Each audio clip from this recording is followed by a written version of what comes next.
Nagsisilong po tayo. Alagang kambing. Ayan po siya. Ayan. Natanggalin ko po yung tali. Tali niya para pumasok na po sa kanyang kulungan.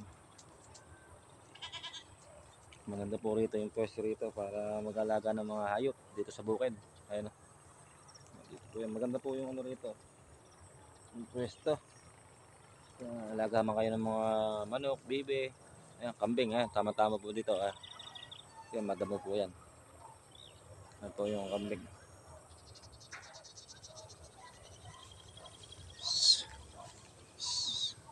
Dito.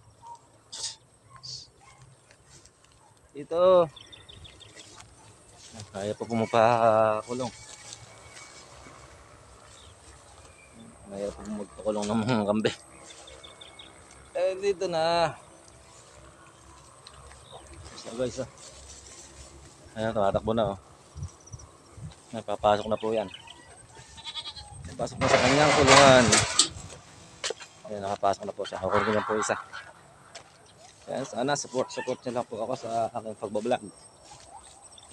Ayan, at ayan,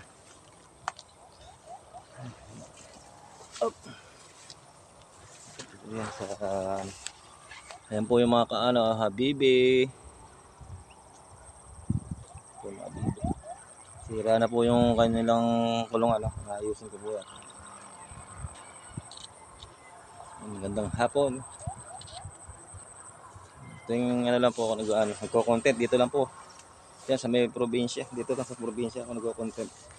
Dati po nag-ano po ako fishing adventure. Pasok ko na po kaya hindi po ako mapagpangisda. Ano po, nag-aaral po yung mga anak ko, wala lang susundo.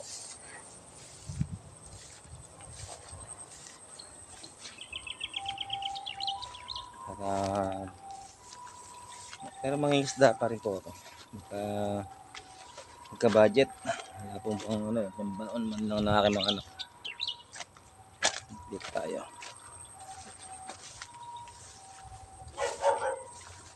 Ayan. Pupupukan ko po yung kulungan ng bibe.